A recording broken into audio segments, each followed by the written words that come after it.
Hey, I'm Ryan Reynolds. At Mint Mobile, we like to do the opposite of what Big Wireless does. They charge you a lot, we charge you a little. So naturally, when they announced they'd be raising their prices due to inflation, we decided to deflate our prices due to not hating you. That's right. We're cutting the price of Mint Unlimited from $30 a month to just $15 a month.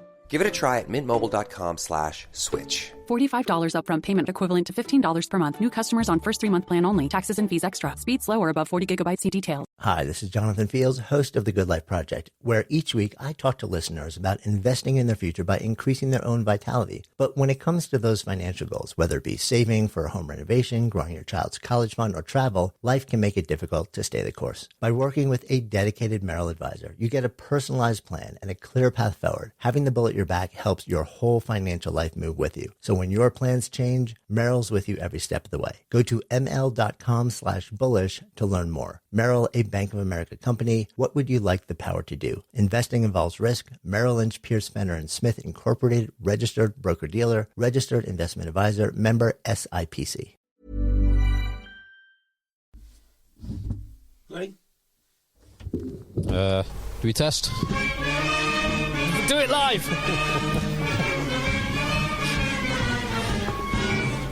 Hello, EggChasers. It's the EggChasers Rugby podcast, the podcast about rugby that doesn't take itself or the game too seriously. Back in the rugby dungeon, as we are every single week, 52 weeks of the year. The only podcast that can say that. And if you appreciate that fact, well, you can show your appreciation by hitting subscribe wherever you get your podcast. And we are everywhere, as we have been for nearly 11 years. And you can also get more content at patreon.com/EggChasers. Should we do a... We absolutely should do today. Yeah. We'll do some extra, maybe spicy, maybe not. We'll see. But we'll do some extra content. Maybe we'll do one extra bland this week. Continue our conversation from 5 minutes ago. Yeah. Get into it. On sustainable energy. Yeah, I wouldn't have imagined that would be, right, it's a Sunday evening, you're with a couple of your mates, and what do you think you'll be talking about? That would not have been my guess. But there you go. Patreon.com/EggChasers. What we do have to talk about today is another couple of Premiership teams. We're actually going to be on time for this. And the other thing is... We've got one from Newcastle. There's a Newcastle fan. There is a Newcastle one. Who are you, you hero? So we'll do Newcastle and Leicester today. But hold off on Leicester. Oh, okay. All right, maybe we'll hold off on Leicester. Well, I was going to say, we're really early because we're thinking like, we've got to get it done in August. Premiership doesn't start till the 20th of September. 20th of September, wow. So late. Because they've only got to fit in 18 games. Exactly. Well, we shouldn't complain because we've been talking about too much rugby. You know, we should be celebrating the fact that there's less Premiership games. Yeah, because that's what should happen. We've got a podcast and I've got a YouTube channel to fill, so there's not too much rugby. We need more rugby. Quite. But even when there is no rugby, we're still here with you. Oh, we've also got the Rugby Championship games to talk about and various other things. There was something that has happened in the last week. Lots of things that have happened in the last week. Yeah, so let's rattle through the news that we can remember. I'll throw the first one in. Premier Sport are going to be broadcasting the Champions Cup rugby this season. Yes. I mean, at least they've got a broadcaster. We don't know what the figures are because they won't be disclosed, so that's almost impossible to find out. And really, I mean, you know, you're going to need Premier Sport if you want your full suite of rugby, and that's it, really. I mean, if you're from Scotland, Wales, Ireland, that sounds like a sweet deal. Yes. Because it was on TNT. Yes. Yeah, you would have had it anyway, Premier Sports, if you like your URC. Yeah. And you now get this thrown in as well. So less reason to get TNT Sports. There's another reason to stop whinging about the broadcaster. So Stephen Jones was writing in the Times today about why should the fans pay? What he means is why should the English fans pay? Because the Welsh and the Scottish fans and the Irish fans have got it fine. Yep. But, you know, it's just one of those things, unfortunately. I think the bigger issue around this is not the TV money or the lack of broadcaster. It's what it says about the Champions Cup and what the authorities have done to it. Yeah. Because for me, it was the absolutely best rugby competition on the planet. Pinnacle of club rugby. It really was. I mean, it's better than Super Rugby. Even the Super Rugby in its pomp was actually... Oh, yeah, when you had the Bacchus Butter and Victor Matfield Bulls up against the Crusaders of the day. Before the Cheetahs, I'd say, before the Rebels, before the Force. I mean, we're talking a long time ago, but... George Gregan's Brumbies, George Smith. Yeah, I mean, it was honestly brilliant. It was that was a great product. And then the Heineken Cup was also a great product. And the Heineken Cup still is a great product. at the very end of the competition. But it used to be awesome, even like back in the day when the group stages were on. I remember people watching the group stages. The back-to-back weekends, rounds 3 and 4. Yeah. And they've done the same thing as Super League has, which is messed around with their format so much nobody knows where they're up to. We have to explain it every year about what's different this year. We've had two-legged last rounds of 16. We've had groups that don't make any sense. We've had 2 bloody conferences which play each other. Just let's have groups back. I mean, there are some advantages to these formats. You either change it and you leave it forever. I just want a straight knockout. Yeah, you can't have that because of the number of home games, though. It doesn't generate the revenue for the clubs, so you can never get that. But it's not generating any revenue anyway. Well, so I actually think you're entirely right that the last few years of messing about, and where it was 2 or 3 years ago, where you had 2 enormous pools, you play teams that are in your pools from the other conferences, but none of it really matters. You never get repeat fixtures. That was just awful. 16 out of the 24 teams go through to the knockout now anyway. Stuff like that as well, ridiculous. Yeah. I think this, apart from having... we now have a round of 16, don't we? Yeah. Which I understand for the finances, but it is a bit ridiculous when 16 and it 24. Ruins the pool stages. But I think it's kind of the least worst option they could have, and it's probably the best of the last few options that they've done. Yeah. If they leave this for a few years, it might get some stability back. It might get some excitement back.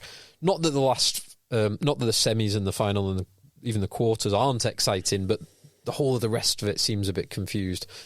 And then you add to what we just set out about the kind of complexity and the changing thing, you add the introduction of the South African teams, which it's not great initially. I think it could get good when you start getting some of those rivalries going.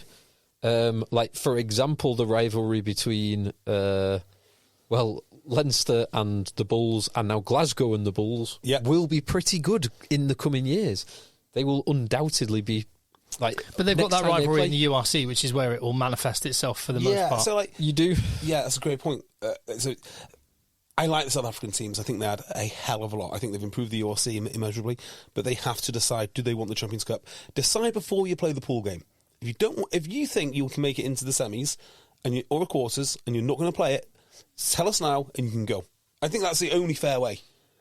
You sign up to play a comp. Don't just take the money for the home games and not send a team elsewhere and then toss off the competition in the quarterfinals. I can't say how angry that made me.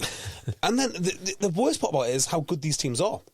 So the Sharks sacked off their whole season, from what I could tell. In the URC, yeah. Except for one game. In fact, do you know everyone was talking about, oh, well, if they'd have won, the Bulls would have been successful. If they won the URC... Does that mean the Sharks have been successful this year? Because they look manifestly miserable, except for one game. On the European front, they were good. On the URC front, they were a disgrace. For the talent that they've got... They are a disgrace, aren't they? Absolute disgrace. Just on the TV deal, it on the face of it, it looks very bad for English club rugby. And, fans of English club rugby, in the sense that it's an added subscription they need to get. But then again, Scotland, Wales, Ireland fans have had to do the same for the last few years. Yeah. Swings and roundabouts. It is. Like, as an English fan, you've gone from paying, I don't know, I can't remember what TNT is. Let's say £30 a month. It's about that. To get both competitions, and then you get some other stuff thrown in there as well. Like you get the Olympics and Champions League. I'm sure if you've paid for TNT, you've probably paid for Sky as well to get British and Irish Lions Summer Internationals as well for a little bit. So I think all in, that Sky with TNT is £47 a month. It's an extra £11 now. Yeah, I was trying to do the maths, right? So there's just so much. There's so much rugby. I mean, I'd be a little bit worried that if I sold the rights, I'm a Premiership guy in the Premiership, and I sell the rights, or ERPC sell the rights to a competitor broadcaster, my worry would be that somebody turns on the TV to the URC and goes, bloody hell, this is great. I'd rather watch this than the Premiership. Gets rid of their Premiership's subscription, because why do I want to pay? Well, here's the other thing. Premier Sport have top 14 rugby as well. Exactly. But because there's so much rugby, it makes no sense to package it all together. So I think that's one of the CVC ideas, isn't it? Get everyone together and we'll package it as one deal. Which is what they do in Australia. Stan Sport has all the rugby. Sky Sports New Zealand has all the rugby, except for the free-to-air stuff for all the All Blacks games. Here's your problem, Super Sport in South Africa. Super Sport in South Africa. Just take the Australia one has all the rugby. Well, what is all the rugby? It's Super Rugby. Pacifica. They have Super Rugby, Rugby Championship. I mean, the international games are also shared with a host broadcaster. So all the Wallaby games, Super Rugby, and I think Stan has Premiership and Top 14 on it as well. Yeah, so URC, Champions cheaply. Cup. But over here, they will get that cheaply. Yeah. That would mean the top 14. There's one channel would not have to get one domestic league. They'd have to get at least 3 domestic leagues. Yeah. Yes. And that makes it very, very much more complicated. And as well, those 3 domestic leagues, they're all competing against each other for the time slots.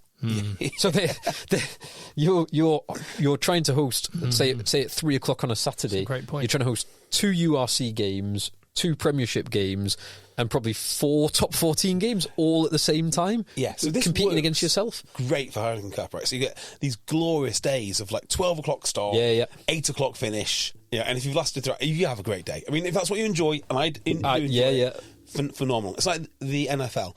It starts early in the morning and it goes all the way through the day. And if you want, you can get your mates around for Football Sunday, and that is sustainable for the 16 weeks, 17 weeks that the NFL is on. It is not sustainable. Yeah, the 10 weeks of the Champions Cup as well.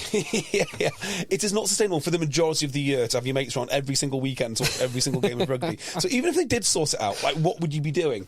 We'll start on Thursday night, lads. We'll have the first game, then a Friday night game, then a suite of Saturday games. You're doing it for 40 weeks of the year. Yeah, just you and your mates getting obese. Mind you, it is what we do. We've done for like the last 12 years. Yeah. So there's no way anyone's watching all this rugby. Some fire stick men are going to make a lot of money. Yeah. Get into fire stick sales. That's what I would say. It's the competing against yourself angle of it that just it can't make sense in the European market. It makes sense in those other markets. Yes, it does. You're right. I had a nasty surprise the other day. I went to watch TV and my Skybox has gone missing. I was like, where the hell is the Skybox? My wife sent it back. So when you get rid of Sky, you've got to send your box back. So I don't know how to... I don't watch any TV. This is how little TV I watch. And that's not one of these brag things. I just don't. Unless the sport is on. And I've got to... the only way I can access my rugby is on my phone or on my tablet. And that's it, through apps. No idea how to work the TV, though. Which is kind of how I do mine. I have a Sky... sorry. Oh, no, it's me. It was me treading on your lead. Oh, Tim. I basically watch on either my laptop or my tablet because I watch generally while I'm cooking or I'm in the gym or I'm doing something else. Watching Olympics. I couldn't. This is actually a serious point. There has to be as few barriers for me watching the Olympics as possible. And I was very motivated. It was really difficult to watch this year. If you've got a Discovery Plus subscription for TNT, which I do. Because I watch on my tablet and my laptop, then it was dead easy. Yeah, once I got my head around the app, it was fine. But it's just that, how many people are that motivated to get their head around the app? Well, if you're watching it through the BBC as well, you kind of got spoon-fed what they thought you would want to watch, which during the athletics weeks, all of the kind of gold medal races was absolutely fine. But at any other time, if you didn't want to watch, I don't know, 3-on-3 basketball, ray gun, or... whatever it was, BMX, shooting. If you didn't want to watch that, sorry, that was what was being served up. The worst thing about the BBC coverage was the ratio of sitting around in the studio interviewing people, and the ratio of that to actually watching action was way too skewed. I would like to ban in all sports now the question, what does that mean to you? Yes. Nothing. It means absolutely nothing to me. Yeah. The worst one was when the GB 8 in the rowing won a gold medal, and they felt compelled to ask every single one of the 9 members of the team a question. God. 8 plus the cocks. 8 plus the cock, and it just went on forever. So you're tiny, and you've been sitting in this boat shouting for 10 minutes. What does this mean to you? Well, there's one woman who was interviewed. She got a silver medal. Awesome performance. And what does this mean to you? Kind of questions. Well, I won the goal, but do you know what? The most important thing to me was being a mother. And having my daughter say, like, oh, Jesus Christ, really? My mum's done that. My mum can't shoot like you. Surely that should be the thing which you're most proud of. The shooting is amazing. Talk about the bloody shooting. The legacy of the Olympics, as far as I can tell, it is, and this is obviously the circles that I move in. Antoine Dupont won. Yeah. Or probably 2, actually. Lack of a French Prime Minister. Behind Reagan, number 1. Yeah. And 3, the Turkish shooter. Yeah, the memes are ace. And also, it's a good backdrop if you're into French politics, watching the appointment of the excuse for not appointing a new Prime Minister, and now they've got to appoint a new Prime Minister, which is a glorious outcome of the Olympics. Yeah. One of my favourite bits of the Olympics was Femke Bol, female 400-metre hurdler and 400-metre runner, who she won the Netherlands the gold medal in the 4x4 mixed medley, 4x400 mixed medley, which was a phenomenal run. She came third in the women's 400-metre hurdles, and her coach, Dutch coach, posted on Twitter basically an explanation of why she came third behind Sydney McLaughlin, because she went for gold and basically blew up. She couldn't keep up with her, and it was a phenomenal race and a really interesting explanation that she knew she had to go for gold, so she knew she had to try and keep up with Sydney, who is like all-time best. Broke, I think it was the 6th world record of her own that she's broken in the last 3 years. And it's just really interesting to see that mentality of, she knew she could guarantee silver because she was the second best athlete, but she wouldn't be happy guaranteeing silver. She'd rather have gone for a bronze, going for gold. Yeah, she was happy to go for gold and fail and end up with bronze because she tried, which I thought was really interesting. Yeah, I agree explanation. with that. I totally agree with that. Yeah, the mentality is completely right, and it was a phenomenal race as well.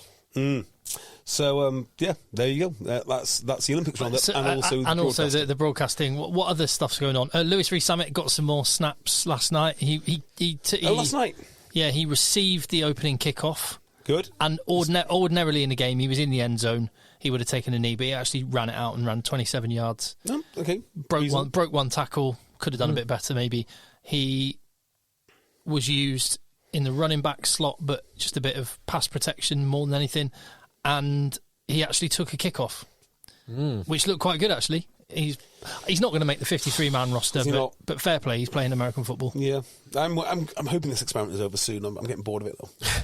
Just on Rees-Zammit, I saw a stat from him from last year, I think it was, about his top speed presented as metres per second. Yeah, okay. Which we often see in rugby, metres per second. And do you know what a good metres per second is? I think Aaron Reid is 10 something. So anything above 10 metres per second is very good. Yeah, it's 10 point. Yeah, it was without pad. They were saying it's without pads, and was it like 13.9 or something like that? No, it was not. No, what was that would be very fast. No, I can't remember. Lewis, I've not seen one recently, but one from last year was 10.4 metres per second. Okay, which is very good. Like I think Chris Ashton and his pomp was something like 10.2 metres per second. If you compare it to the top speed that the athletes achieved in the 100 metres, and Letsili Tobogo, who won the 200 metres, actually achieved the fastest point of speed in the 100 metres, they were going at 12.5 metres per second. Wow. Good God! So they're 20% faster than the fastest rugby players. Now you're comparing spikes on a track to grass, so there is a slight difference there, but that's not a 20% difference in speed. That's amazing. It's absolutely amazing. So what was Lewis Rees-Zammit's metres per second? 10.4. That's very good. So that's very good, but it's not 12.5. No, I can agree with that. That's a big difference. And so but it's like the weightlifting, right? So like the best CrossFit guys are incredible at weightlifting. They'll do 150 clean and jerk. That's a really, really good CrossFitter. Doesn't even compare to. It's not even in. I mean, they wouldn't open on that. Yeah, it's ludicrous. But then I guess you've got the difference between, to be a CrossFitter or a rugby player, you have to be a generalist. You can't be. There are very few people who are only good at one thing. Maybe Franz Malherbe is. There was. But the sprinters or the Olympic weightlifters, They don't have to run around for 80 minutes. They don't have to. They don't have to take contact. They just have to lift or run for those 9.7 seconds. There was a strength and conditioning guy. I just saw a clip of him on Instagram with an explanation between elite and professional sport. Now, I think loads of strength and conditioning chat is nonsense. Like, if it's sports science, generally speaking, if you've got a word prefix to science, the science isn't real. Does that make sense? Climate science, sports science, social science, anything with science on the end of it just isn't a science. So he said something like, the difference between elite and professional is that the NRL is using an example, is not an elite sport. It's a professional sport. Because if they're elite, they couldn't be in the shape they are. They couldn't leave 10% on the table. If you're an elite sport like the Olympics, you can't be sprinting 100 metres unless you're perfect at 100 metres. You have to be elite. So I would class it as the distinction I made before, the difference between specialists and generalists, where if you only have to run for 9.7 seconds, you just specialise in that. Everything else is irrelevant. Whereas if you are a CrossFitter or a rugby player or a professional footballer, you have to be able to, or a professional basketball player, you have to be more all-round than just that one thing. Yeah, I completely agree with that. I think that you can be an elite generalist. Yeah, exactly. And the CrossFitters are elite generalists, but they're never going to be, and same as a rugby player who has to take contact and therefore has to be heavier than he would otherwise be, is never going to be able to run as fast as an elite sprinter. One observation on the sprinters this year, and is they look more. They're obviously they're in peak physical condition, but they look, when you compare it to the Seoul Olympics, Ben Johnson. When you look at Linford Christie and Ben Johnson, I thought this. The sprinters actually look more. They look more human, more normal, less Marvel character. I'd say most do. There was a couple there. Kishane Thompson, one of the two Jamaicans, he's in Marvel character territory with his physique. But yeah, let's see, like Tobago, the other Seville, not Seville. Even Lyles. Lyles is not massive. He's not small, but he's not. Kenny Bednarek, he's pretty stacked. But yeah, generally, I would agree with that point. And that's not to say that they are not chemically enhanced, but if you are chemically enhanced and you look like Dwayne Chambers did at his peak, there is some inefficiency in carrying all that mass around, particularly the upper body mass. The lower body mass, yes, the upper body mass. Like, you look at professional... That was just for the pool parties. Yeah, you look at professional cyclists, again, no comment on whether they're chemically enhanced or not, but their upper bodies are like 14-year-old boys. Their lower bodies... Oh my God, cyclists have got the worst bodies. I don't know why anyone would ever do cycling if it does that to your body. Why would you do that? Why would anyone do that? Recreational runners and recreational cyclists have got the worst rigs on the planet. If you're heading into your 40s, lift some weights. Definitely. Well, it's just good for bone density and stuff like that as you get older. Yeah, and also not looking skinny. And not, muscle retention is one of the most important things you can do as you get older. And it stops your testosterone from lowering at the speed as fast as it will do naturally. What any other rugby news that you can think of? No, not really. Okay. Anyone watch any rugby? Yes, all of it. 2 games. Oh, cool. Did you? It sounds like you haven't. No, I did, yeah. Absolutely. So I watched one in more detail than the other. So I really wanted to have a good look at Australia. I watched the other game in more detail. Oh, did you? Well, let's start with that one then. It's, right in the wrong from last week. Big time. The first half performance by New Zealand, particularly because both games were played in bad conditions, and it affected both games, and it seemed to affect 3 teams out of the 4. One team, particularly in the first half, New Zealand... They made one handling error in that first half in those conditions, playing at the intensity that they did. Hear it a lot from people in New Zealand really saying the weather is no barrier to New Zealanders because they grow up playing in bad conditions. That is true, so they've got a lot of experience of it. But it's one of those times where it magnifies the skill levels of New Zealand. Yes, All I Blacks. agree. And you're right. That's a great thing to start with and highlight because their skill set is exceptional. One handling error. That's the thing about the All Blacks, I think, is they are now beatable. They're now basically mortal, but they're very good mortals. But occasionally they still do things that blow your mind. Absolutely blow your mind. And that start is one of them. That whole first half, I mean, they're scoring pretty much at a point a minute against a team that beat them and beat them well last week in those conditions. They were superb. And one of the reasons why that happened was because they sorted their scrum out. And that allowed them to play with a bit more freedom. It didn't matter if they made a handling mistake. As it happened, they didn't. But Tamaiti Williams coming on at loosehead prop, he looked really, really good. He looked like an enormous baby. Kind of him and Finn Baxter look like overgrown babies. But yeah, 145 kgs of Maori muscle. Yeah, he's a converted number 8. Yeah. And he's very, very good. Yes. Yeah. So he made a difference.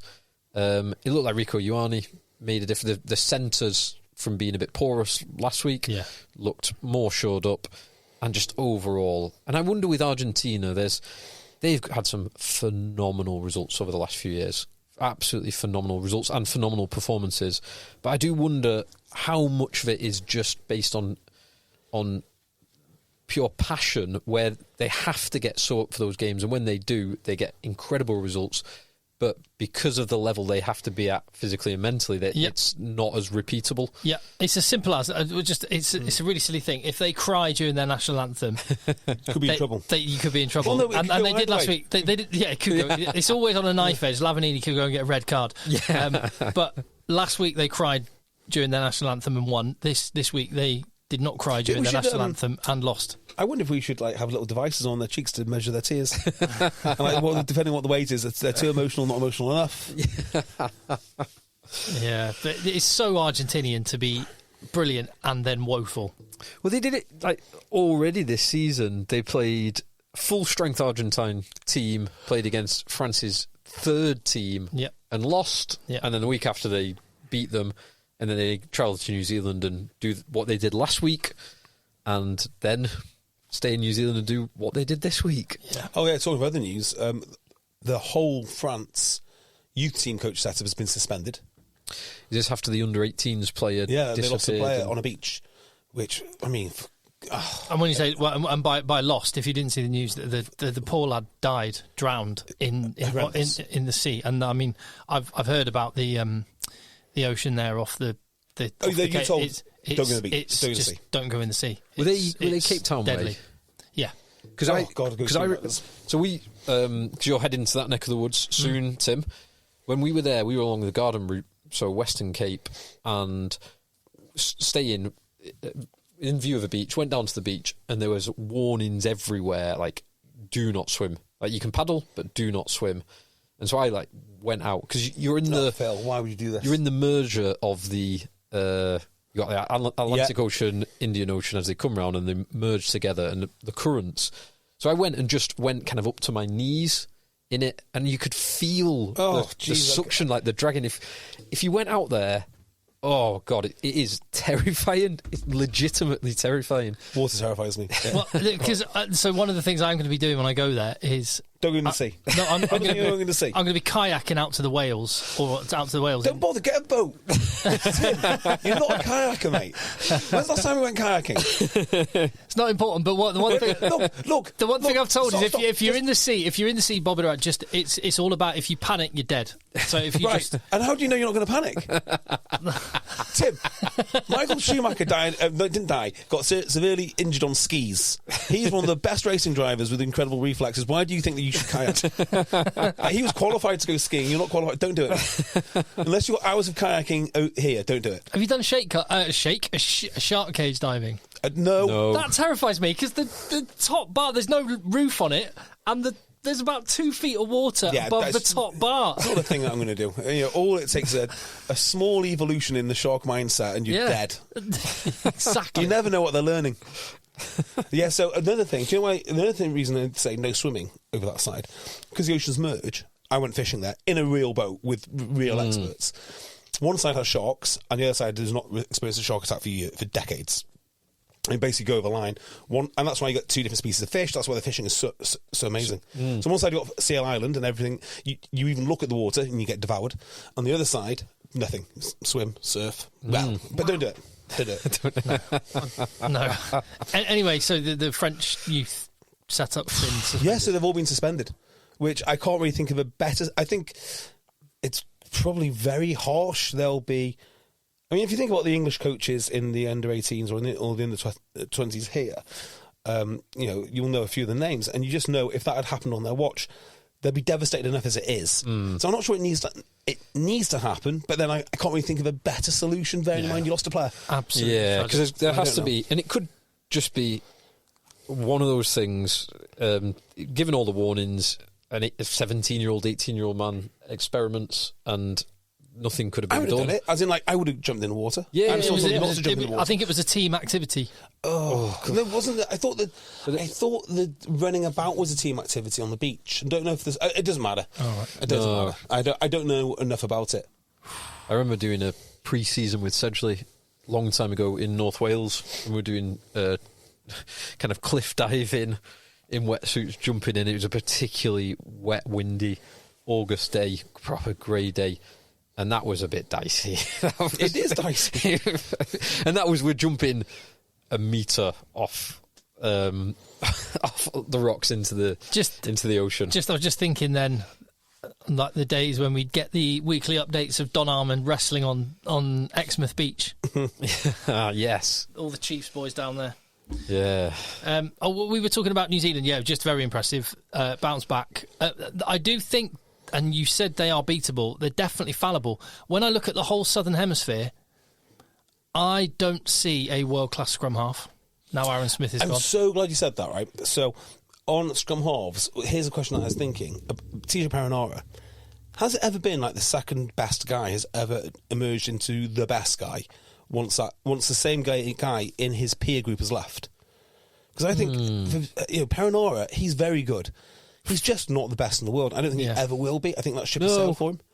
His offload for that was an awesome bit of skill. The first Will Jordan try. Will Jordan, who's now 33 tries in 33 tests. Insane. Which, considering Bowden Barrett is, like, I think 44 or 45 tries in 110, 120 tests. I mean, let's be honest.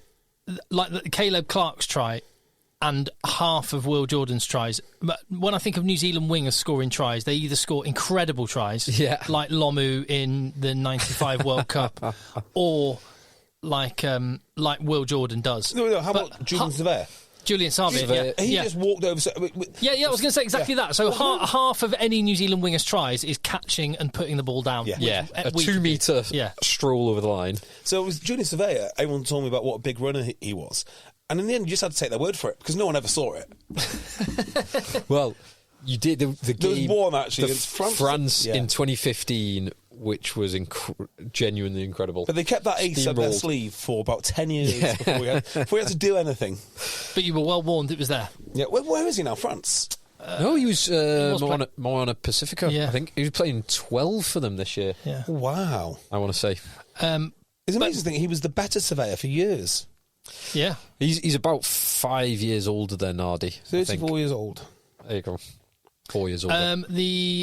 So scrum half. So I was thinking of the Southern Hemisphere in general, and I was actually genuinely I was going to make a case. Santiago Arata is the best scrum half in the Southern Hemisphere. Yeah, because Faf de Klerk's not Faf de Klerk anymore. No, I don't think he's ever been that good. Truth be told, I think he's been unusual. He's been nominated for World Player of the Year before. Yeah, I agree with you, Phil. That said, he was at times for sale and playable. The best defensive scrum half incredible in the world. Defense. He was. Well, his kicking is amazing at times. There's lots of things he does at times which are incredible, but there's lots of things he also does which, for instance, Aaron, can't remember his name now.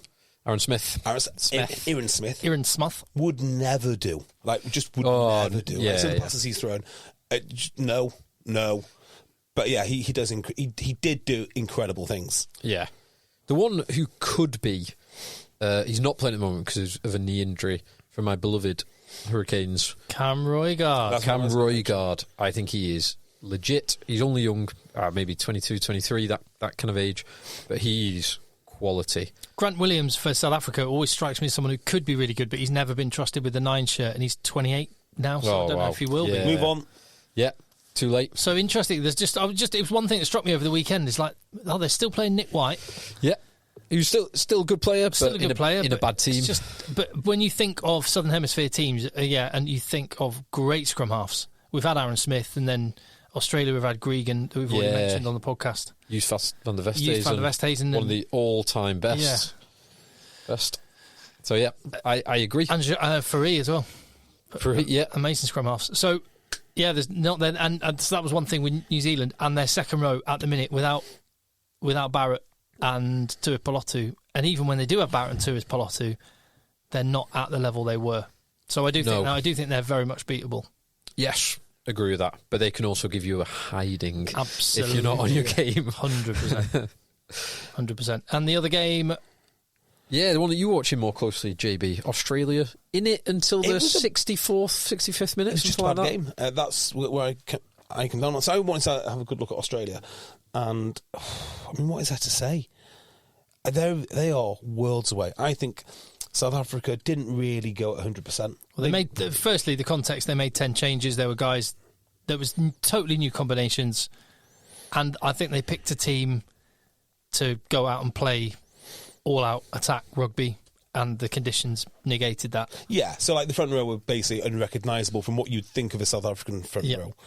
There were a lot of boys there which I've not really heard of, and that can go both ways. So you could be putting out lads who really want to prove themselves, but as soon as South Africa started introducing some of the older players and just tightening their grip, they had no answer. I mean, it wasn't like it was like watching a cup game where you are pitched against a team from a lower league. It's competitive to start with, and then they just get worn down. There was nothing really about Australia which I thought was even remotely impressive.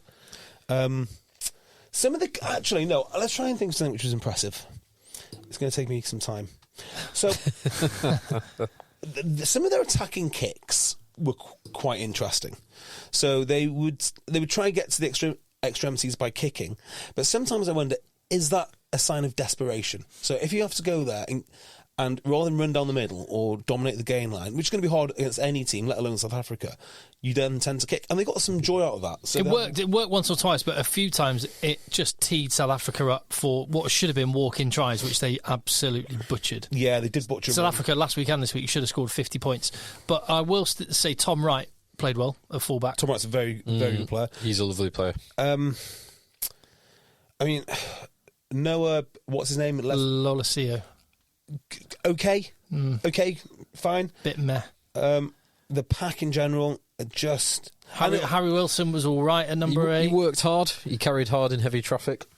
Max Jorgensen made some breaks. There's very few really... It's good to see Angus Bell back. Yeah. And he did all right when he was scrummaging. Before the scrums went uncontested. Yeah, now this is another thing which winds me up. As you can imagine, I'm not a fan of uncontested scrums. But just because the uncontested nature of the scrum comes from an HIA, it doesn't mean you shouldn't lose a player.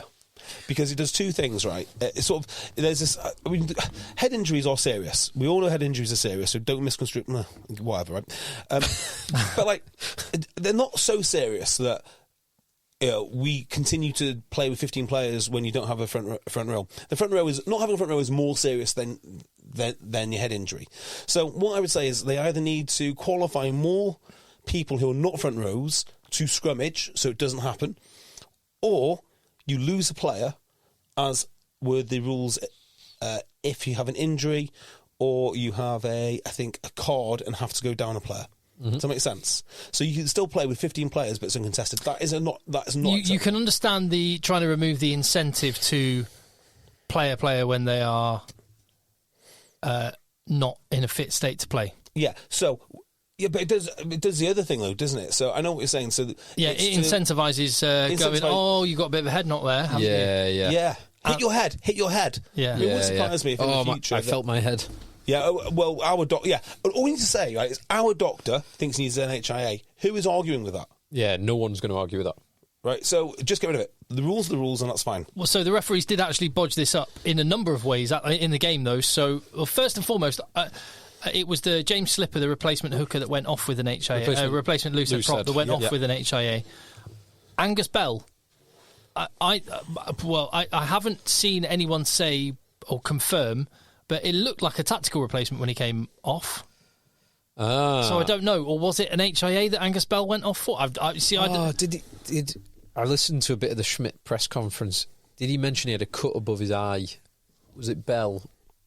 Bell might have had a cut above his eye. Oh, maybe. So he might have been blood and HIA as well. Actually, okay, all right. Yeah, I could be talking about a different. I'll let that player. one off. But initially the referee made the mistake because he made Australia go down to 14, which then Luke Pearce corrected him on before the next scrum when he said actually it's an HIA, so it's okay. But at the point at which the HIA is failed.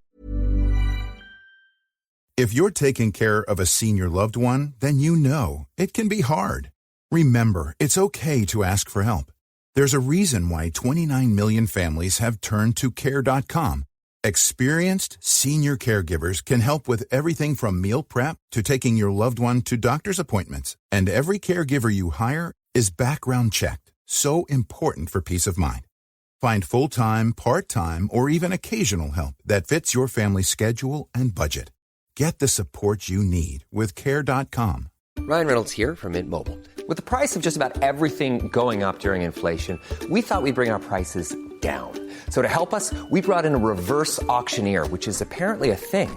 Mint Mobile Unlimited Premium Wireless. How to get 30, 30, bit to get 30, bit to get 20, 20, 20, bit to get 20, 20, bit to get 15, 15, 15, 15, just $15 a month? Sold! Give it a try at mintmobile.com/switch. $45 upfront payment equivalent to $15 per month. New customers on first 3-month plan only. Taxes and fees extra. Speed slower above 40 gigabytes in detail. Or the whatever 10 minutes has elapsed, then it should be treated like an injury, and they should have lost the player after that, but they didn't. That's Angus Bell. Yeah, okay, there you go. Yeah. Fair enough. Then. So the HIA. Sorry, Phil was just showing me a picture with Angus Bell streaming with blood, so it could well have been blood and an HIA. You're right. So yes. at the point where the 10 minutes is up, Australia should have then gone down a man, and it not be treated. And that's the law, yeah. And that's the law. And the player that you put on the field has to be a front row player, but Australia, I think, put on a second or back row player. It's farce, isn't it? There was several errors that were made. It doesn't need to be so complicated. If you lose a player for whatever reason and you can't contest your scrums, you have to go down a player. It doesn't matter what the reason is, and that's dead easy to follow. Mm-hmm. Because if you are saying that following the HIA being failed, you then lose a player, the only difference is the HIA process. So you're just politicising the HIA process. The incentive to send the player back, the incentive is to pass your HIA. Also, the incentive is, thinking about a point you've made many times, the incentive then would be to have players that may be on the back row eligible that could scrummage in an emergency. Yeah. So you don't go down a man. I really want that. I really want that to be a thing. Like Ashley Johnson, for example. Yeah. Well, I mean, that's Dion Fourie, for example. Dion Fourie, that is one great thing. one. Marco, I was going to say, in that South African team, Jan-Hendrik Wessels is a hooker for the Bulls, but he was playing loose head prop. Thomas de Toy plays on both sides of the scrum. Yeah. Marco van Staden has played hooker for South Africa. So within that pack, they had a lot of guys. Yeah. Multi-position. I think the change of the law, we've spoken about this before, but it came up this week in training, where you cannot take a scrum from a free kick is actually going to cause more disparity in scrums, because the more people don't take scrimmaging seriously, the more the teams that do take scrimmaging seriously get an advantage. are going to batter you. Yeah. So I think you're going to see it get even worse for people. Well, I think you could legitimately see a situation where a team might deliberately knock the ball on, or like not deliberately, accidentally knock the ball on. You not? Well, we spoke about that before, because when you're scrumming, South Africa have done this to England at least twice at high-profile World Cup games. Because they know that they are getting a penalty from any scrum, they can play with so much freedom. You can wing double miss passes just whenever you want to, and it doesn't matter if you catch the ball. If you catch the ball and score a try, brilliant. If you drop the ball, brilliant. You've got a penalty and you're 50 yards down the field. So I call this, I'm going to meme it first, like Paul Williams derangement syndrome. Right? So this is like when you fantasize about, we only have free-flowing rugby, and you simultaneously don't understand second-order consequences. That is Paul Williams derangement syndrome, right? So people like that will say, "Oh, it was just great. We just threw it around and banned scrums." And it is exactly because the scrum is powerful, and exactly because we have kicking, which is why you have offloads, because it creates the space. It creates. Rob Baxter has tried to explain this many times to journalists who listen. People need to be right. Yeah. Oh well, we need to depower the forwards. No, you idiots! You need a strong. If you have massively powerful forwards, you get holes everywhere. If you know you're going forward in the scrum, you don't mind taking risks with ball in hand. Or just to link it to the game we just watched, Australia against South Africa. South Africa scored 3 maul tries, and Rob Baxter's perspective is you can always stop a maul. You just need to put enough people into it. Exactly. Yes. And what happens then? And what happens then? boys? There's space everywhere. Correct. Yes. You need to limit the driving ball. No, you don't. You need to put more men in to stop it. Yes. That's what you need to do. And then you got space. Why people are so stupid, I'll never understand. But they're all stupid. Well, it's the same people that don't like kicking, not understanding that.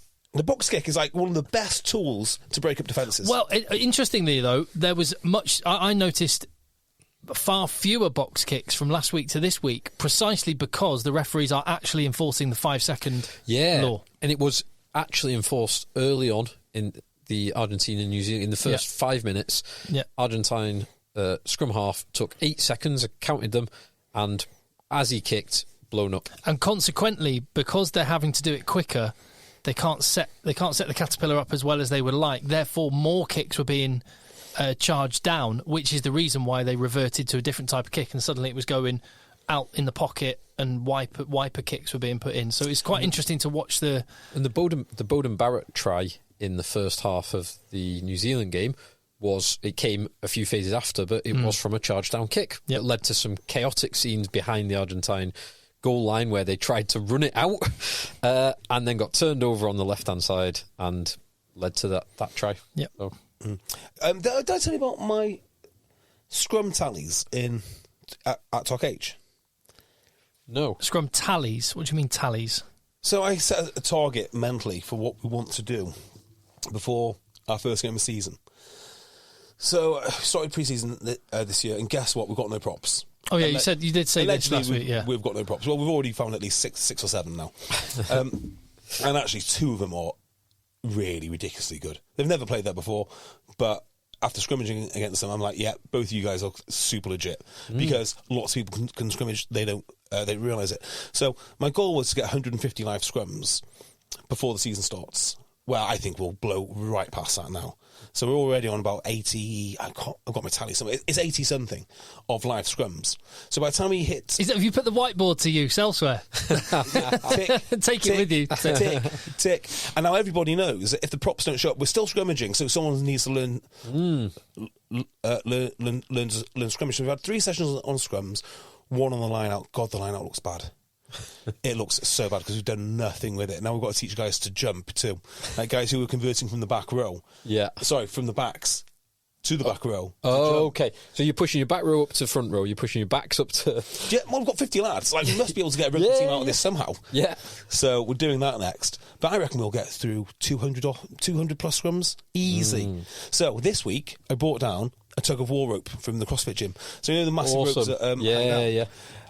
So the scrimmaging the week before was okay, but there was definitely a lack of coordination forwards. No matter how much I told them to shout and squeeze 2, 3 or whatever the call was. So you've got to Mr. Miyagi'd them. So we got a tug of war rope in warm up, and I just got the forwards over and they pulled it, and then automatically they start trying to time their feet. It's like, what's wrong with you idiots? Like, why is it that you're playing a child's game and you start doing all the things I've told you to do in the scrummage for 3 weeks, which you couldn't possibly do? Why is that okay? So we've solved that. We're going to bring it down again. It is a phenomenal tool for teaching scrimmaging. Like, all of a sudden they just get it. Like, that. There you go. It's done. So back to scrimmaging on Tuesday, and I cannot wait. Are you doing Tuesday, Thursdays now? We always do that until winter, and then we switch on over to 4G. When season's in play, we only do 1 session a week. But whilst we're getting ready, it's 2 sessions a week. But yeah, so anyone out there trying to teach... shout out as well to Dan Richmond, who gave me some tips for scrimmaging and games and whatnot. So, very, very useful. Thank you, Dan. We all done on the weekends rugby? I think so. If anything occurs, you can always pitch up. But Super Weekend was this week? Yeah, did you see where it was? I didn't see any of it. The Magic Weekend. Where was Magic Weekend this week? It was Newcastle? not Newcastle. Leeds? Well, it was Leeds, but not Headingley. Elland Road? Elland Road. Nice. Not that nice, because I've never been there, so I've never actually been to a game there. I know where it is. Yeah, I've driven past it, and it's just along the M621.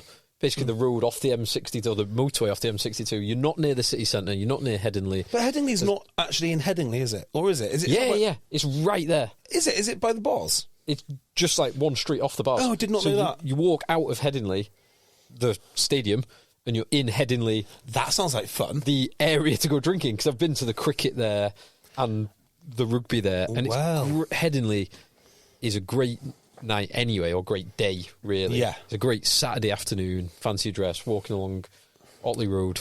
Would the Premiership benefit from a Magic Weekend? No.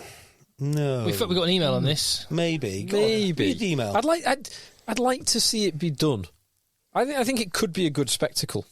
So yeah, Rugby union crowds are not as thirsty as rugby league crowds. Three games on say it's at Twickenham or at Old Trafford or something, whatever the case may be. But 3 games on the Saturday, 2 on the Sunday is the suggestion we got here.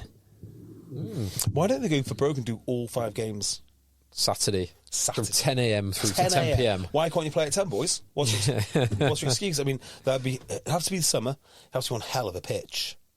And you'd have to never use that pitch ever again. But you could do it at Saracens, I guess. Yeah, you could definitely do it on a 4G pitch. You could do it like Twickenham has a synthetic weave to it. It's 5% synthetic, so it holds up better for scrimmaging and everything else. Something similar. Yeah. Yeah, I think I would probably. I think you could definitely do it. Why would you not want breakfast watching rugby? Breakfast and a pint watching the first game. Lunch and a pint watching the second. Yeah, afternoon tea and a pint better and better. watching the third. Yeah. Right, but I'm going to get into a Newcastle preview of the season in a second. But before that, I'm just going to read a little message from Ricardo Horn, who's got in touch. Contact eggchasers@gmail.com. One of our American listeners. Hi, Ricardo. And we have quite a lot of them. And so, yeah, good to have you on board. He says, hello, boys. American here. Played rugby in college years ago. I've rekindled my love of rugby and I've listened to every one of your podcasts in the last 3 years. Top man. 52 weeks a year and multiple episodes a week. That's a lot of time you've invested into us. Appreciate it. I was a fan of London Irish and now am of Harlequins. See, good choice. I mean, it's a fine choice. Same patch. Yep. Many London Irish fans in West London. I don't know if that would be the logical choice, but that's a hard bridge to cross. If you're not dyed-in-the-wool London Irish, then I guess you can do that. Yeah, definitely. He says, I love to watch and was even able to go to a game at the Stoop last year with my son who was studying abroad. Great time. Yes. There was crumbling infrastructure, warm beer, mediocre food, seats made to fit children, and the Quins got spanked by the Sarries, and yet I had... Just stop. If you think about Harlequins, I mean, I don't know what you'd make of Gloucester. He said, and yet I had a great time. I was next to the players when they came out, and I didn't realise Joe Marler was smaller than I expected. I'm 6'2" and 260 pounds. What's 260 pounds? He's a big boy. He's a big, strong boy. 18 stone, something like that. I say all that because all your banter with coaching and developing skills, especially around the scrum, it motivated me. It motivated me to get more engaged with my local rugby community. I reached out to a local club here in Cincinnati and have started going to practice. Awesome. I'm enjoying learning lock and prop after my hiatus. I thought lock and prop, you're saying lock and prop like a sailing. Yeah, we lock and prop here. Like, what is that? I thought it was a technique. I will be debuting in my first game with the Cincinnati Celts Rugby Club. Awesome. Superb. And I wanted to give you credit. Credit if I don't make it off the pitch, and credit if I do, because I feel like I'm living. Well, I mean, both those are great outcomes and basically a great story. Yeah. Not making off the pitch. I mean, send me that match report. I don't know how long I'll last, but I'm enjoying every minute. Thanks for the motivation. Keep up the good work. Top man, Ricardo. Awesome. Let us know how you're... Well, it's not a debut, but let us know how you're... Well, your debut for the Cincinnati Celts. Let us know how it goes. That is exciting. That's good fun. Go Celts. Yes. Is there any reason to visit Cincinnati? I know nothing about Cincinnati. No, Bengals play there? I have no idea what it's famous for. What state is it even in? Hold on a minute. Don't know. Ohio? Hey Google, what is Cincinnati famous for? My phone has done the same thing, Timmy. Beer is number one. Okay, well, we've got something to work with at least. But, it's been brewing beer for over 200 years, and in the 1800s, German immigrants in over the Rhine made so much that the city was called the beer capital of the world. Wow. So there's one. Chile is famous for chili. Yes, but I thought that was also Cleveland. I thought Cleveland was chili. Skyline chili, I thought. Maybe I made that up. I don't know what Gotha is, but it's an Ohio dish. Savoury combination of pork, beef and oats. Fine. Okay. That sounds great. Yeah, I'll take that. Not a lot else. On this list, at least. I'm Who's the sure biggest there's employer? plenty else. Ask who the biggest employer is in Cincinnati. Hey, Google, who's the biggest employer in Cincinnati? Or what are the industries? My phone again. Stop making my phone do things, Tim. Largest area employers. This is deep down the Google list. Oh. That's why you use ChatGPT for these things, mate. Yeah.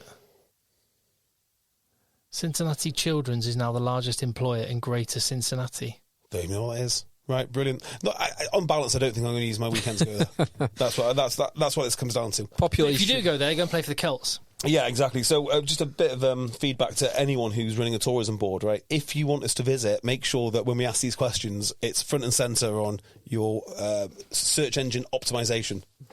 The beer. The beer's a good start. That was a good start. Yeah. And then it fell down. Population of Cincinnati is 310,000. Oh, right. So not massive. About the same size, somewhere between Chester? It's like Northampton. Nottingham. I'm thinking of Leicester towns. Leicester. Between Nottingham and Bradford. Let's fly to America to visit Bradford. I don't see that flying, do you? Right, Elliot Blaine. Contact EggChasers@gmail.com is the email. We've been doing Premiership previews on recent episodes. If you're just tuning in now and your team. So who have we already done? We've done Northampton. We've done Bath. We've done Saracens and Exeter. Done Quins. And Quins. We did Exeter. Yeah, we have done Exeter. And I think we've done one more. Sale.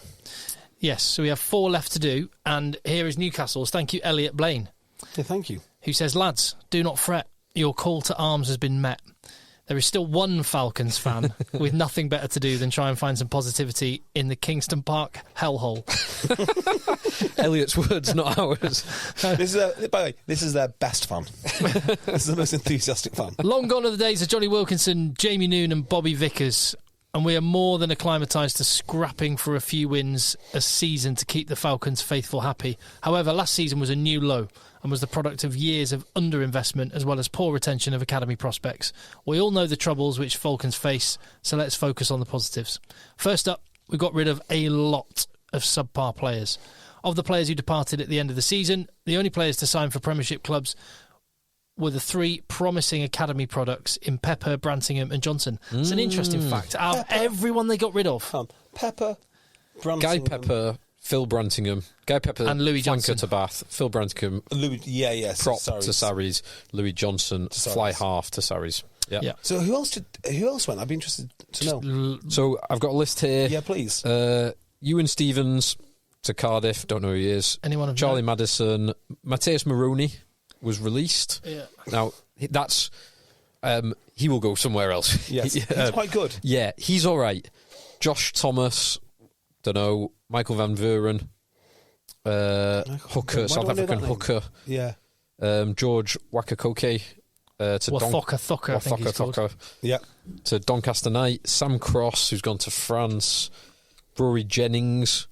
Fly half. Sam Clark, Zach Kerr and Josh Barton. So a lot of names you haven't heard of. Yeah. He says, although it's a blow to lose these talented youngsters, we have made some proper Steve Diamond signings, which will certainly add the much-needed firepower up front and experience. Firstly, the signing of Tom Gordon from Glasgow and Cam Neild are a huge boost, with the former adding much-needed dynamism around the park, and Cam Neild will no doubt have the bit between his teeth to prove he can cut it in the Prem. He absolutely can. He's very good.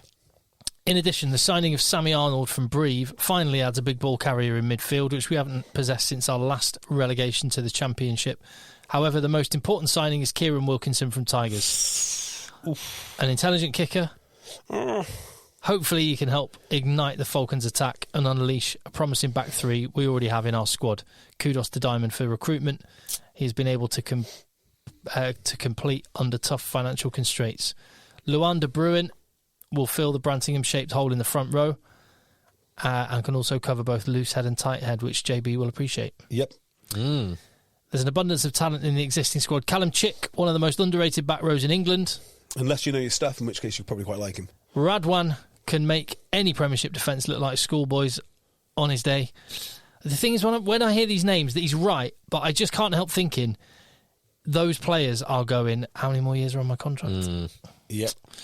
And Alex Hurl is a fine athlete with the rugby brain to complement Radwan on the other wing. Yeah, he's right, they're good players. And Jamie Blamire, what he lacks in line-out ability, he makes up for in dynamism around the park and jackal threat. Class player.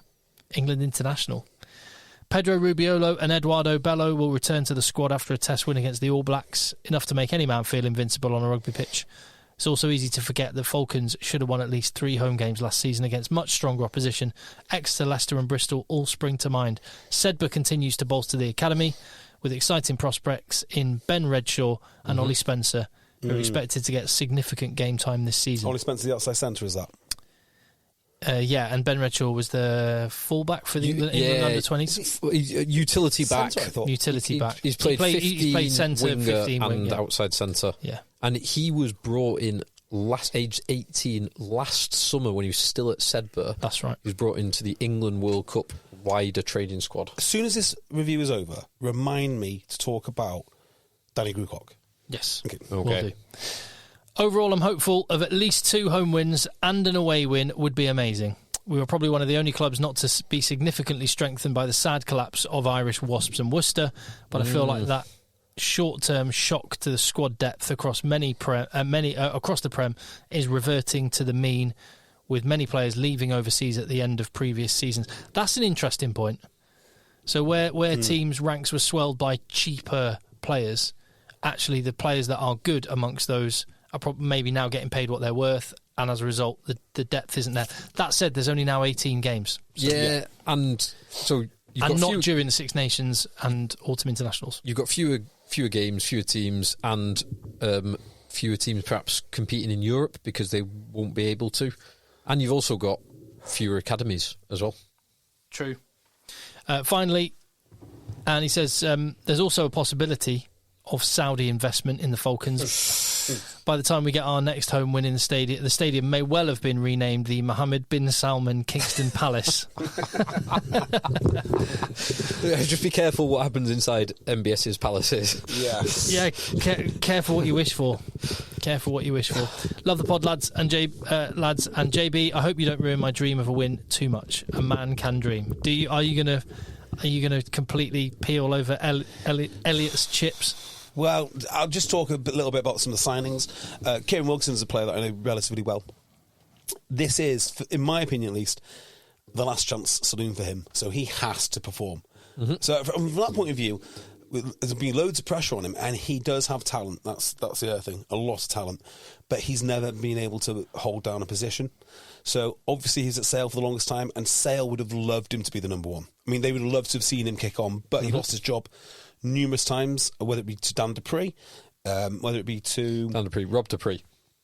And Dan. If Dan had turned his hand to playing fly half. Yeah, because he's effectively the same player as Rob, isn't he? So it makes sense. All the Duprees are better fly halves than him. What's his name? Tom Curtis. You'd say he's probably outcompeted him to a large degree. And then he went over to Tigers. And Tigers... I mean, they were always looking for young fly halves. They had Charlie Atkinson. So whether he's been unlucky because there's been a load of fly halves wherever he's gone.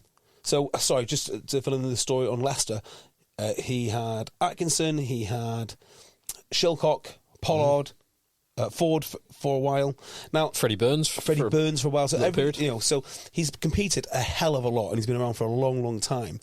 He had a starting job at Sale for about 4 or 5 weeks, I think, after a World Cup or some such thing, and he just didn't hold it down. So my criticism of him is he's very talented, but he does two things. One, I think because he's been so talented for so long, he tries to carry the ball too much, tries to step inside too much, and can he manage a game adequately? I've never seen him being able to actually manage the game, but he does have talent. So, and you've got a young, hungry guy, and he needs to prove himself. So it could be a masterstroke, or it could, and if it is, he'll leave.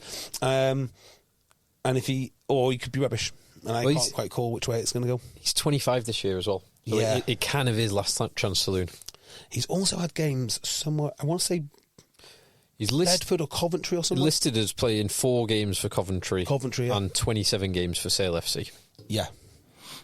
Well, we'll watch this one. I'm going to propose, as I've just looked, and we've this evening received a Bristol Bears one, but I'm going to suggest, because we have got till the 20th of September, we've got Bristol, Gloucester and Leicester to go. Yep. Let's do one a week. Do one a week? Yeah, let's do that. Perfect. Yeah. Excellent.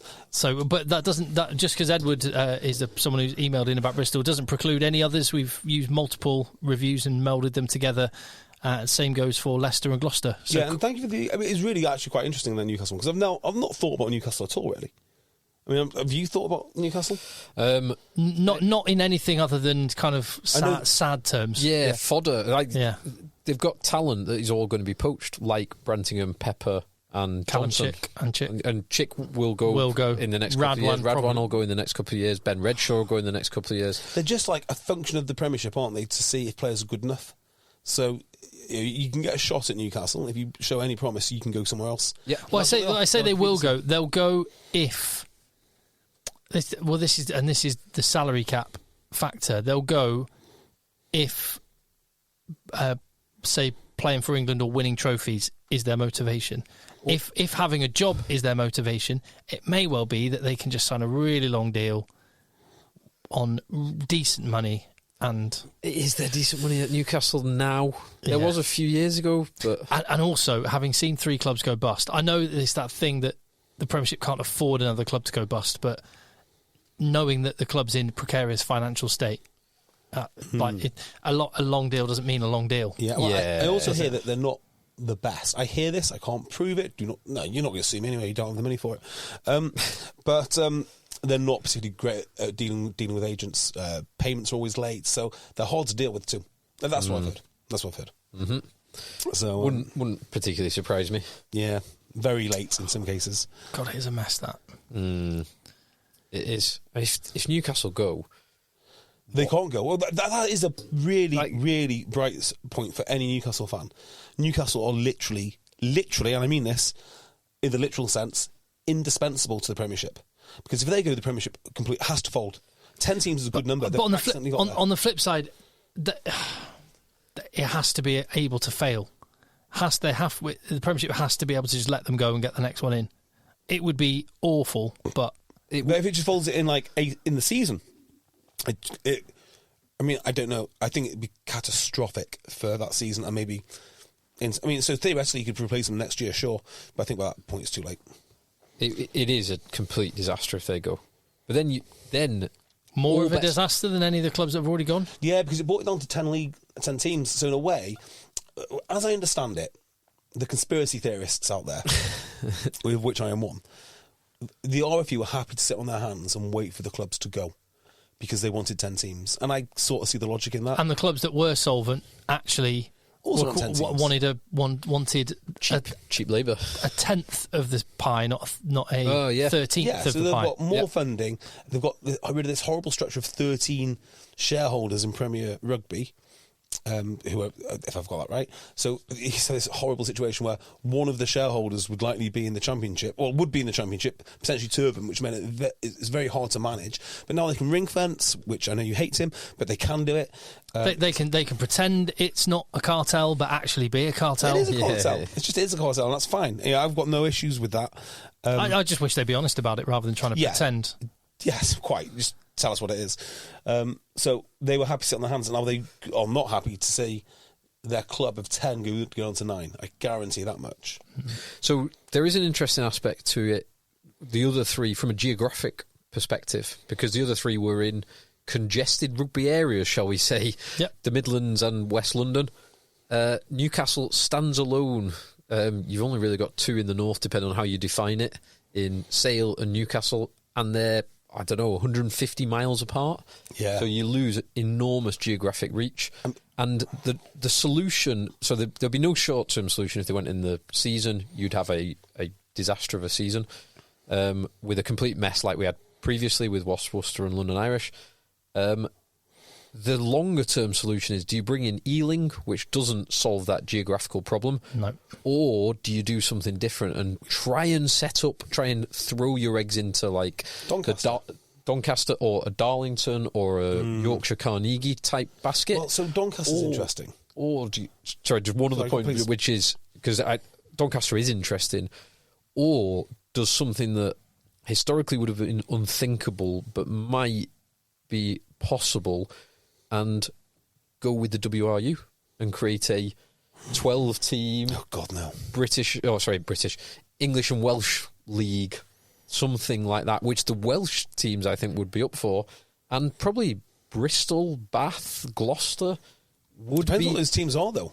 Well, I wouldn't want 4 Welsh teams. No, you'd have, and 4 wouldn't work. 2 or 3. 3, you'd have 3 back up to a 12-team league. Would you do it like the South Africans were looking at doing, so keeping some teams in URC, 2 teams in URC, 2 teams in the Premiership? Could do that. Could do something like that. That would hedge the bets from a WRU perspective. Yeah. But I could see something like that being on the table. Anglo-Welsh Premier, if it's still the Premiership and it's Wales joining that, it's not. It's like your. I mean, I can see Cardiff playing the Premiership being great. I mean, I really can see that. And so yeah, maybe it's just Cardiff and Newport. Cardiff. I mean, so the dilemma they've got is Newport is the club that serves the most other clubs. So in terms of geography and whatnot, it's Newport that has in its locality all of the club rugby. It just has none of the investment. Then you've got Cardiff, which has got historically the most money, but doesn't actually serve that many clubs. I was just thinking geographically the two that are to closest. the southeast. But then, why do you need 2 clubs there? Just have one. Yeah. it might just be one. But I can see that being back on the. I don't know what it would look like, but it would be back on the menu. But WRU have no part in it. It would be those clubs. It would be those. I think it's those clubs. You'd be trying to entice Cardiff, basically. I think you'd have to have the WRU go. Look, this will save you a bunch of cash. Yeah, but they're part of our league now. They're Tim, nothing. You're making the first error. You're thinking. You're thinking. The WRU. You're thinking. Don't do that. You got to look at it like completely differently. Like you got to imagine what would you do if you weren't thinking. If you're making your decisions by Magic 8 Ball. Yeah, you can't. Or by ego. Yeah. I mean, what you're doing is it's not helpful to the conversation. So yeah, Newcastle aren't going to go anywhere. So that's a bright side. And the other bright side as well is because of the geography. I mean, they should be picking up so many more players from Cumbria. In fact, one of the things you might want to do. I'm talking out my arse here because I don't know if it's possible. But maybe take a game or 2 a season over to Carlisle. They've got a stadium there. Why not? You've got not a huge supporter base, but Cumbrian rugby is big, and they have some great players, and there's a good rugby community there. If you ever play up in one of the biggest criticisms that I have of Lancashire and Cheshire is how they left the Cumbrians out to dry when they restructured the league. It was an absolute disgrace. The problem with that is you've got that whole stadium and all of the infrastructure and all of the hospitality boxes and all of the concession stands, and you've only got 9 league games. Yeah. Well, I mean, Saracens did it in the United States. I mean, it's not the same as going to Carlisle. As to Philadelphia. But people are more likely to travel from Carlisle to Newcastle to watch a home game than they are from Philadelphia to... Yeah, it's not that far. Yeah, I also think it sounds like a nice idea, but if they could going over for a game, you're thinking a bit of outreach, and then those people might come from. Mind you, it is far. They're not going to do that. By the time you get, is it the A66? Yeah. Like, you've got to travel down. People aren't going from Carlisle to. No, it's 66, isn't it? From Carlisle across. Yeah, I'm looking on a map right now. I want to say it's a 66. This is good dad chat. This. It is 69. Is it? I'm looking at a map. I mean, just that. I mean, Dimes could have some banter with that. Oh. Up the 69, lads, let's go. Yes. But no one's driving from Carlisle to watch Newcastle Falcons on a Friday night. It's not impossible. Like, Not no one. Not no one. Not nearly enough. to move. Not nearly enough people to go and take a game. Probably right. Yeah. If you can get, They can't even get people in Newcastle to go and watch. That is, if you could, it's maybe some kind of northern rebranding. Now this is going to maybe piss off all the old fans, but there is some northern, because you've got Northern Kings. You've got a big area there. Kings of the North. The Northern Diamonds. You've got Sunderland, you've got Middlesbrough, you've got Carlisle, you've got Penrith. You've got all the little towns around there. I just want to confirm that I do know my geography. Unfortunately, I didn't know that bit of geography. The A66 is the road that I used to get to Carlisle when I was going from... when you thought you were going to Richmond. Yeah, Richmond. Well, from Richmond, yeah. When you accidentally accepted a job in Richmond, Yorkshire, thinking it was Richmond, West London. Exactly right. Which you would do. That runs from Penrith over to Richmond. Oh, so, do you know what? An hour, 12 minutes? Yeah, that's doable.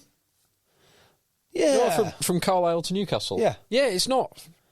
Not on a Friday completely evening, which ridiculous. is when they play a lot of their games. Oh, it's not as if the A69 rush hour on the A69 is a It's like LA, going gridlock. Going into Newcastle. Very similar. You could do it at 3 a.m. on a Tuesday morning or 6 p.m. on a Friday. Same time. Same journey time. Fair. Any more for any more? Danny Grucock. Danny Grucock. Yeah, so this isn't a criticism of Danny Grucock in any way before I start this. You're scared of him. You wouldn't criticise him. Do I want? I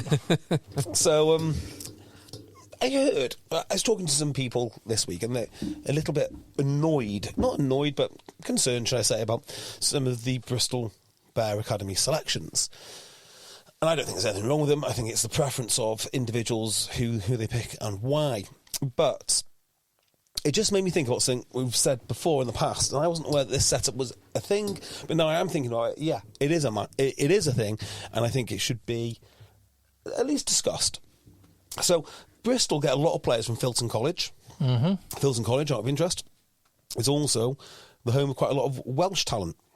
So they'll go over to Filton, they'll play some rugby, and they could end up in the Bears. You can think of players such as Ewan Lloyd, is that how his name? Yeah. And his brother, they were both Filton College. Now, Filton College employs Danny Grucock. Danny Grucock is also employed by Bristol Bears. Now, we were speaking about this in relation to the Broughton Park team, weren't we? Like, where are these players coming from for sale? So I raised this question, like, how common is it to have teachers and coaching staff with multiple employers? And the answer is it's not that common, but it's certainly not uncommon. In fact, it's fairly frequent. So what is the knock-on effect of this for state school kids trying to get a contract at Bristol Bears? And I'm not saying Bristol have done anything wrong. I think, if you know a kid and Danny Grucock works from in Filton, there's obviously going to be a huge advantage, though, isn't it? Like a massive advantage. And when it's a 50-50 coin flip and there's one spot, and Exactly. I mentioned that lad from Broughton Park that I've been coaching for a few years, and one of the best pure athletes that I've ever seen at that age. And in the last two games of the season, he played against and rinsed the two guys that got the academy spots in his position. And where do they go? They go to good rugby schools. I'm guessing. The one by Waterloo, Merchant Taylors? Merchant Taylors, and Sandbach School. Okay. Oh, really? So I know Leicester. I know Sale do have links with. And the lad at Broughton Park, by the way, is a state school lad that's never played rugby at school. There you go. So, these situations are occurring. Now, I think it's only fair that if you have an academy staff and you're selecting lads, that the academy staff should maybe recuse themselves or something from selecting kids from their own school. Kirkham, that's the one that Sale have some sort of link with. I think I might be talking nonsense, but I'm sure some coaches. And it's natural, isn't it? Where are you going to find good rugby coaching talent? It's going to be the private schools. Mm-hmm. So again, it's not a huge issue, but maybe they should be recusing themselves, or maybe there should be a list of where these coaches are also coaching. So if you are in Kirkham or Merchant Taylors or Oakham School or Uppingham, it should just say, look, he does coach at Uppingham, so he won't be recruiting any Uppingham players. That'll be down to somebody else. I think it's from a club's perspective. it would be better to broaden their vision, because if you've got two kids who are equally as good as one another, one has had 3 years of the advantage of having the best coaching and has been trained in a certain way, and the other has not had that, then the potential of the one who has not had that advantageous coaching, in my mind, will more likely be higher than the one who has it. That's exactly where I picked up the phone and spoke to people trying to speak up for this lad, because he's going to... Leeds Rhinos are sniffing around. There's rugby league teams that want to sign him, and I called him up, and that was exactly my point. I said, look, yes, there's some. He doesn't run that natural centre angle, unders, all the rest of it. He's a little bit raw like that, but he's better than them now. Yeah. Imagine if you just invest a bit of time. His ceiling is way above. Way higher. Fans. Yes, that's exactly my point. You're the coach. Right, if he doesn't do it, you're meant to be able, not you personally, sorry. Yeah. But although I am. As a coaching, that is true. As a coaching staff, to mould raw talent into elite skill. Right? You don't want something that just looks like elite skill because it's been coached, coached in. You need the talent. If the Kansas City Chiefs can take some raw ability and think there might be a multi-million-pound NFL star when they have all the talent in the world to go and pick from, then maybe Premiership clubs can look at state schools with a fresh pair of eyes. I'm not saying this, some bleeding heart sort of, we need more outreach. I'm saying this, if I was a club owner, I think I'd be saying, right, boys, if you coach in a school, you can't select people from that school, just to make sure we get the absolute best. Because I don't think that is happening. Yeah, they're selecting for talent, not coaching, which is what you want. You want to select for the best talent. That might be the process to go through, to go, right, okay, so you've picked all that. I want you to go through again and just have a look at the people that haven't had the coaching, and is there anyone that's like got raw talent that we can work with? These lads who look the part because they've done the gym, they know how to talk, but they might already be close to their potential. Yes, yeah. They might already be there, and they're just not going to kick on. They're going to be great players in their own right at level 3 or level 2, or they might even drop out of rugby altogether once they don't make it. But you might be getting lads that are almost as high as they'll go. And I think, I actually think Sale Sharks have loads of them, because if you look at the lads who were meant to make it and they never did, like Conor Doxey's a very good player, but never kicked on. But these fee-paying private schools are so good, their rugby programmes, that they do manage to get people to their close to their potential age 16. Yes, they do. Yes, they do. And when they walk through the door, they're really impressive. Imagine, you've got to be pretty disciplined not to be blown away by some of them. They talk right, they look right, they're conditioned brilliantly. So it's, and also if you work with them and they've got the right attitude on top of all that, you are going to give them the advantage. So I just think maybe Premiership clubs should take a step back and do something slightly different. I agree with that. Definitely. Hard agree.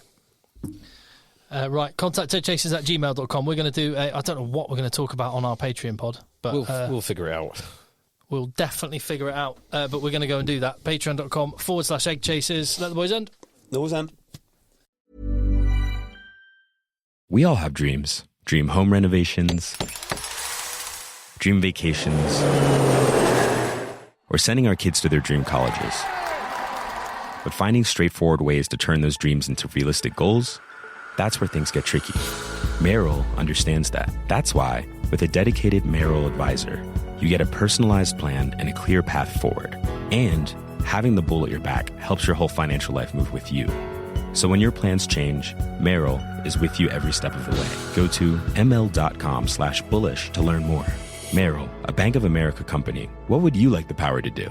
Investing involves risk. Merrill Lynch, Pierce, Fenner & Smith Incorporated, registered broker-dealer, registered investment advisor, member SIPC. This back-to-school season, you can count on Whole Foods Market to do the ingredient homework for you. They ban over 300 food ingredients, like high-fructose corn syrup, hydrogenated fats, and more. That's comforting when getting ready for back-to-school. From snacks to the condiments, their standards are truly best in class. Speaking of, their best-in-class event is happening now, including an unmatched selection of allergy-friendly options without nuts or dairy. Start the school year off right at Whole Foods Market. Need new glasses or want a fresh new style? Warby Parker has you covered. Glasses start at just $95, including anti-reflective, scratch-resistant prescription lenses that block 100% of UV rays.